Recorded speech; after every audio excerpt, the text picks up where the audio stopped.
10 ఏళ్ల టీఆర్ఎస్ ప్రభుత్వంలో ఆర్టీసీ ఆస్తులను ధ్వంసం చేసి కుదేలు చేసి కబ్జాలు చేసి ఆర్టీసీ ఉద్యోగులు ఆత్మహత్య కారణమైన వీళ్ళు ఇవాళ ఆర్టీసీ గురించి మాట్లాడుతున్నారు.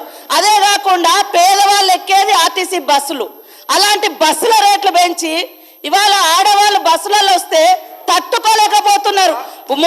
నేను ఒకటే సూటిగా అడుగుతున్నా, ఆర్టీసీ ఫ్రీ బస్ పెట్టొద్దా? ఇవాళ మీరు వ్యవసాయం చేయనటువంటి బీడు భూములకు లక్షాధికారులకు కోట్లాది రూపాయల నోళ్లకు వ్యవసాయం పేరుతోటి రైతు బంధు కట్టబెడితే ఏ పేదోళ్ళైనా రోడ్ల మీదకి వచ్చి మీ ఇళ్ళ ముంగర ధర్నా చేసిర్రా? ఈరోజు ఆటోలను ముందు పెట్టి మీ అధికారం రావాలని ఎప్పుడు మీరు సెంటిమెంట్లను వాడుకొని ఒకరిని ముందు పెడతారు, ఆ తర్వాత మీరు వెనక నుంచి వస్తారు. ఇది మీ నైజం. గతంలో కూడా అగ్గిపుల్లలు దొరకక డ్రామాలు చేస్తే పాపం వేరే పిల్లలు ఆత్మహత్య చేసుకున్నారు. అంటే చేయకూడదా అంటారు. మరి మీరు లక్షల రూపాయలు కోట్ల రూపాయలు ప్రజల మీద అందరి మీద పన్నులేసి ఆ వచ్చిన ధనము రైతు బంధుల పేరుతోటి ఏ పేద మహిళకు ఏ పేదోళ్లకు రూపాయి దక్కలేదు.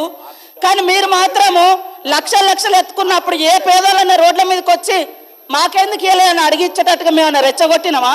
ఇవాళ అక్క చెల్లెళ్ళు అడుగుతున్నారు, నెలకు 5-6 వేలు మాకు మిగులుతున్నాయి ఆర్టీసీ బస్ తోటి. అంటే వీళ్ళు ఎందుకు తట్టుకోలేకపోతున్నారో నేను అడుగుతున్నా.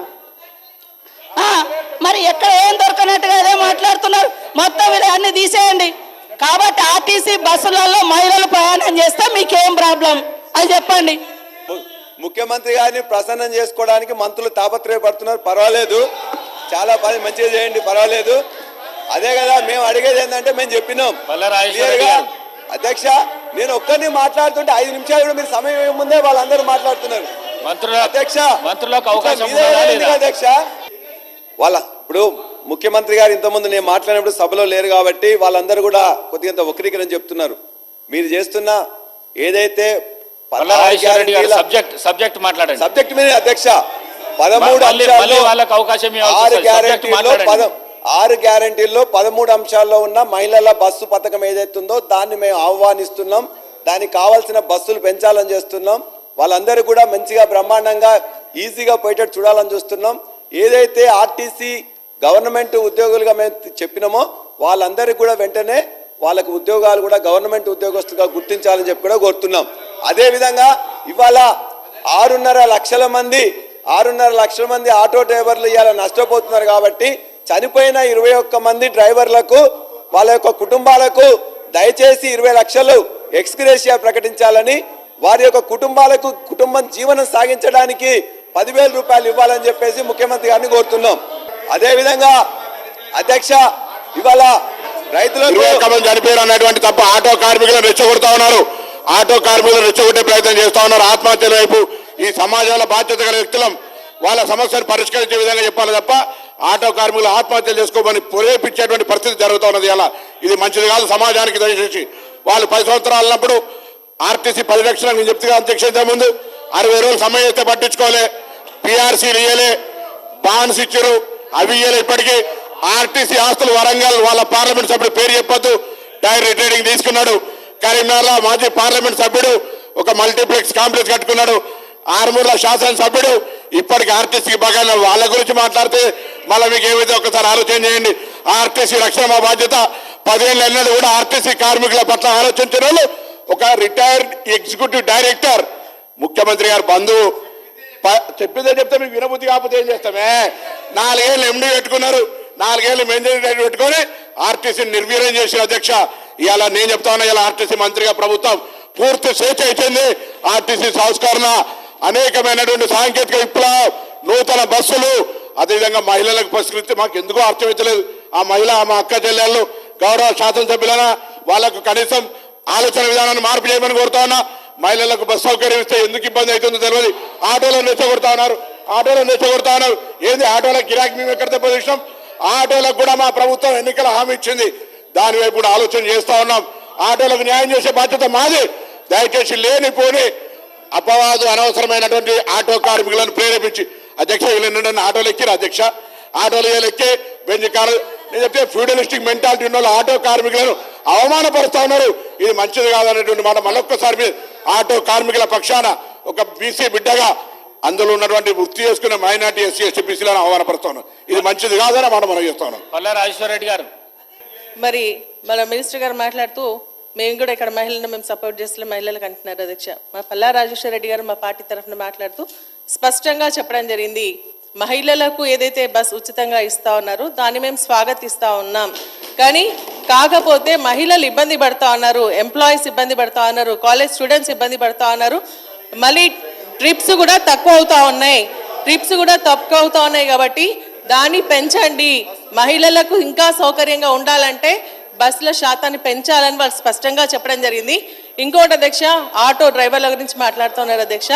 ఈరోజు ఆటో డ్రైవర్లు ఇబ్బంది పడుతున్నటువంటి విషయాన్ని సభ ద్వారా ఒక ప్రతిపక్ష నాయకులుగా వారు చెప్పడం జరుగుతోంది. ఒక నిమిషం అధ్యక్ష, చనిపోయినటువంటి ఆటో డ్రైవర్ భార్యలు కూడా ఇబ్బంది పడుతూ ఉన్నారు. ఆటో డ్రైవర్కి సంబంధించినటువంటి వారి యొక్క కుటుంబాలు మహిళలు బాధ్యత వహిస్తారు, వారు ఇబ్బంది పడుతూ ఉన్నారు. కాబట్టి వారికి మీరు ఇచ్చేటువంటి 1200 సరిపోదు, నెలకు 10,000 రూపాయలు ఇవ్వమని చెప్పేసి మేము డిమాండ్ చేస్తూ ఉన్నాం. ఖచ్చితంగా ఇవ్వండి, ఆ కుటుంబాలను ఆదుకోండి. చనిపోయిన కుటుంబాలకు మరి 10,000 రూపాయలు 10 లక్షల రూపాయలు ఎక్స్గ్రేషియా ఇవ్వాలని చెప్పేసి కూడా మేము డిమాండ్ చేస్తూ ఉన్నాం. మరి ఇంకొకటి ఏంటంటే, మీరు మహిళలుగా మా గురించి మాట్లాడుతూ ఉన్నారు, మేము అడుగుతా ఉన్నాం. మహిళకు మహాలక్ష్మి అని పథకం తీసుకుని రావడం జరిగింది, దాంట్లో 3 ఉన్నాయి. వారు స్పష్టంగా చెప్తా ఉన్నారు 2,500 రూపాయలు ఇస్తామన్నారు, అది కూడా ఇవ్వాలి. 500 గ్యాస్తో పాటు మరి అది కూడా ఇవ్వాలని కూడా మేము డిమాండ్ చేస్తా ఉన్నాం అధ్యక్ష. రైతులకు చనిపోయారు అన్నటువంటి తప్ప ఆటో కార్మికులను రెచ్చగొడతా ఉన్నారు.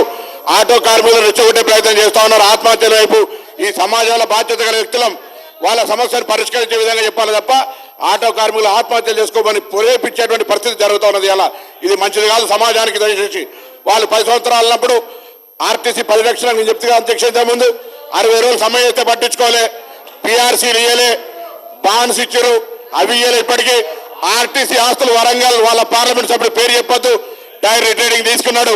కరీంనగర్లో మాజీ పార్లమెంట్ సభ్యుడు ఒక మల్టీప్లెక్స్ కాంప్లెక్స్ కట్టుకున్నాడు.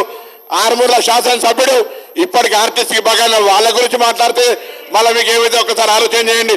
ఆర్టీసీ రక్షణ మా బాధ్యత. 10 ఏళ్ళు అన్నది కూడా ఆర్టీసీ కార్మికుల పట్ల ఆలోచించిన వాళ్ళు ఒక రిటైర్డ్ ఎగ్జిక్యూటివ్ డైరెక్టర్ ముఖ్యమంత్రి గారు బంధువు చెప్పిందే చెప్తే మీకు వినబుద్ధి కాకపోతే ఏం చేస్తామే. 4 ఏళ్ళు ఎండీ పెట్టుకున్నారు, 4 ఏళ్ళు మెయింటైన్ పెట్టుకొని ఆర్టీసీని నిర్వీర్యం చేసిన అధ్యక్ష. ఇవాళ నేను చెప్తా ఉన్నా, ఇలా ఆర్టీసీ మంత్రిగా ప్రభుత్వం పూర్తి స్వేచ్ఛ ఇచ్చింది. ఆర్టీసీ సంస్కరణ, అనేకమైనటువంటి సాంకేతిక విప్లవం, నూతన బస్సులు, అదేవిధంగా మహిళలకు పరిష్కరిస్తే మాకు ఎందుకో అర్థమవుతలేదు. ఆ మహిళ మా అక్క చెల్లెళ్ళు గౌరవ శాసనసభ్యులైనా వాళ్ళకు కనీసం ఆలోచన విధానాన్ని మార్పు చేయమని కోరుతా ఉన్నా. మహిళలకు బస్సు సౌకర్యం ఇస్తే ఎందుకు ఇబ్బంది అవుతుందో తెలియదు. ఆటోలను రెచ్చగొడతా ఉన్నారు. ఏంది ఆటోలకు గిరాకీ మేము ఎక్కడ దెబ్బతీసినాం? ఆటోలకు కూడా మా ప్రభుత్వం ఎన్నికల హామీ ఇచ్చింది, దాని వైపు కూడా ఆలోచన చేస్తా ఉన్నాం. ఆటోలకు న్యాయం చేసే బాధ్యత మాది. దయచేసి లేనిపోని అపవాదు అనవసరమైనటువంటి ఆటో కార్మికులను ప్రేరేపించి అధ్యక్ష వీళ్ళు ఆటోలు ఎక్కిరు అధ్యక్ష, ఆటోలు ఎక్కే బెంచ్ కారు నేను చెప్తే ఫ్యూడలిస్టిక్ మెంటాలిటీ ఉన్న వాళ్ళు ఆటో కార్మికులను అవమానపరుస్తా ఉన్నారు. ఇది మంచిది కాదనేటువంటి మాట మళ్ళొక్కసారి ఆటో కార్మికుల పక్షాన ఒక బీసీ బిడ్డగా అందులో ఉన్నటువంటి వృత్తి చేసుకునే మైనార్టీ ఎస్సీ ఎస్టీ బీసీలను అవమానపరుస్తా ఉన్నారు. ఇది మంచిది కాదని మాట మనం చేస్తా ఉన్నాం. పల్లా రాజేశ్వర రెడ్డి గారు.